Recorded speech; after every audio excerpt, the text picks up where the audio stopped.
Vas-y. Donc ok, donc on va revoir le nœud de batelier. Donc je le fais très vite. Enfin très vite, tout est relatif. Ok, voilà. Donc le nœud il est fait. Vous voyez, il se fait très vite et il tient bien. Donc j'ai fait une autre vidéo où je présente le nœud de batelier. D'accord. Donc vous voyez, il est... Hop. Donc là j'y vais encore une fois. Là cette fois je vais vous présenter plusieurs applications par rapport à ce nœud-là. Donc là, hop, voilà, il est fait. J'ai mon fameux égal barré que j'expliquais dans l'autre vidéo. Voilà. Là, maintenant, on va attacher cet objet. D'accord? On va l'attacher là. Donc c'est pareil. Hop, je rentre dedans. Je vais à droite, je reviens à gauche et je prépare déjà mon creux. D'accord? Je rentre au milieu. Et là, j'ai mon fameux égal barré que j'explique dans mon autre vidéo où je prends beaucoup plus le temps. Vous voyez, quand je lâche, ça tient parfaitement bien. Donc en fait, on peut faire plein de choses avec ce nœud-là. Par exemple, je ne sais pas, pour tracter une voiture, je ne sais pas, pour descendre du matériel. On est sur un chantier, on descend du matériel au rez-de-chaussée. On peut attacher l'objet et puis descendre la corde tranquillement. D'accord? Donc je vais recommencer. Donc là, on voit, vous voyez, il s'enlève. Quand on desserre, ça s'enlève assez facilement et ça se fait facilement. Donc, allez, je vais recommencer. Donc, je vais même vous montrer, allez, une deuxième façon de le faire. Ok?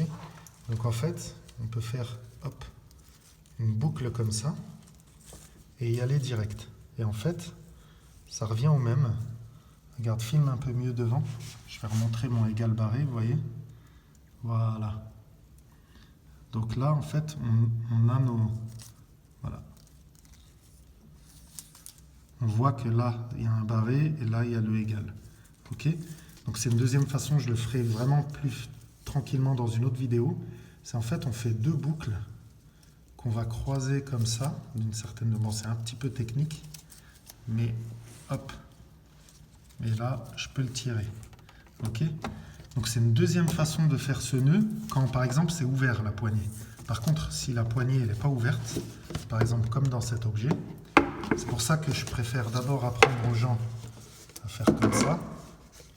C'est que, bah attends, je vais faire, hop, je vais me libérer la main en refaisant mon nœud batelier. Donc regardez, j'y vais tout doucement.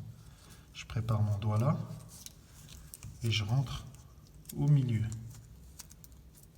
Vous voyez? Ok. Donc je vous invite à voir mon autre vidéo pour bien comprendre comment faire ce nœud-là. Je vais commencer à vous montrer des applications concrètes. Vous voyez, ici, on n'a pas d'accès. Donc je ne peux pas faire mes fameuses boucles pour glisser là, par exemple. Ici, c'est fermé, là. Donc je suis obligé de faire à la méthode classique. C'est-à-dire, je rentre, je fais un premier tour à droite, je prépare mon creux au milieu, d'accord? Et je fais mon deuxième tour à gauche. Et je rentre au milieu.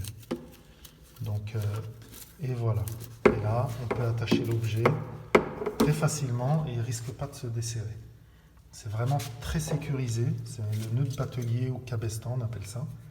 Donc, je vous invite à regarder mes autres vidéos pour bien l'apprendre parce qu'il y a beaucoup d'autres choses qui vont arriver. Je vais vous apprendre à, je sais pas, à aubaner une tente, à tirer, je sais pas, à tirer des cordes.